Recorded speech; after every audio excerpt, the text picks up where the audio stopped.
Today we're going to make veggie broth. Now, the main thing I want to show you, I want to start off by showing you that I don't go out and buy $30 worth of vegetables to make veggie broth.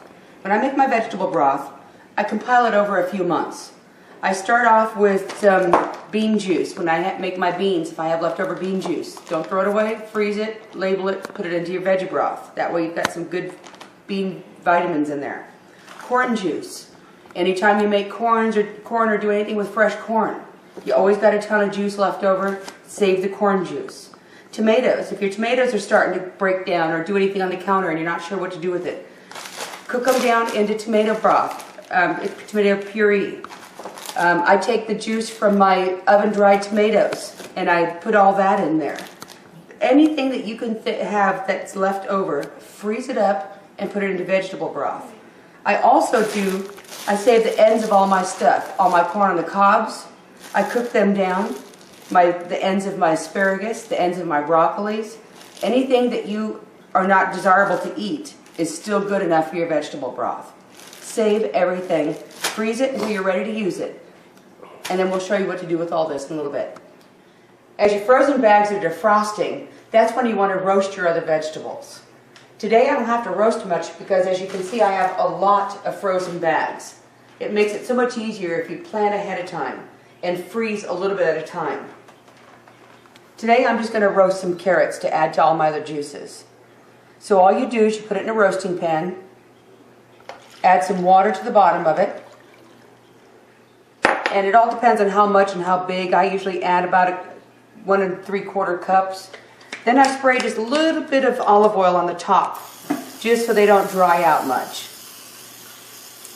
A little spray on top. And then we're going to stick this in the 420 oven and roast it until they're really broken down and cooked well. A good 45 minutes to an hour. So here I have all my frozen juice sitting in the pots and defrosting. It looks like a lot of work, but you know, I did it all a little bit at a time, so it was so easy to do.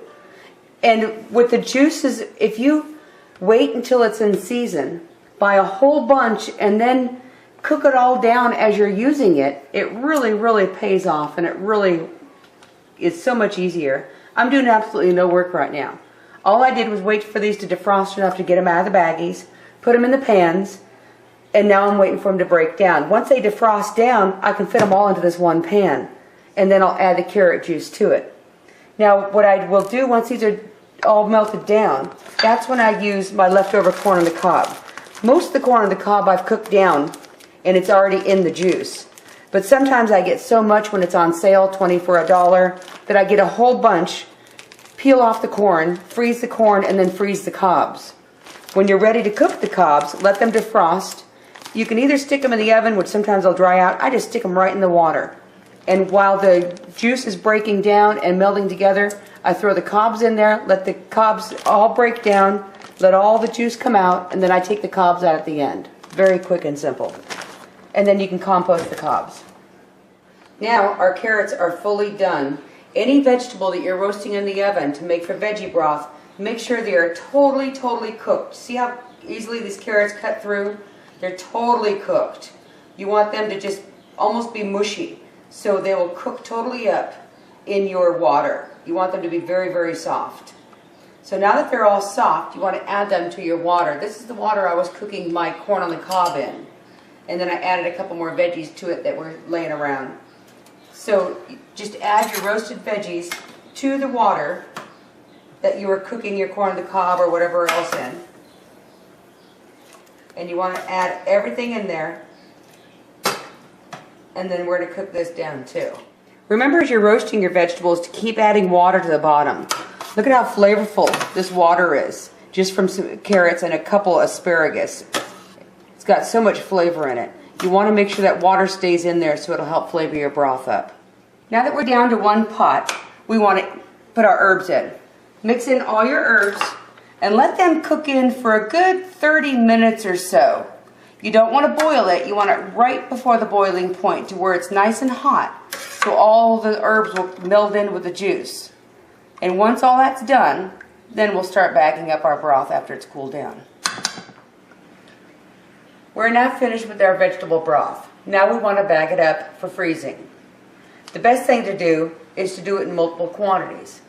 I like to do it in quarter cup, half cup, 1 cup, and 2 cups. First thing you want to do is you want to make sure it's all mixed up very well so you get a good equal taste in all the bags. Then you take your 1 cup scoop and scoop it inside the bag. This happens to be 2 cups. And then you put it on a towel to let it stay nice and dry. And then that way when you freeze it, it doesn't stick. Freeze it nice and flat, and then you can stick it in a big gallon bag.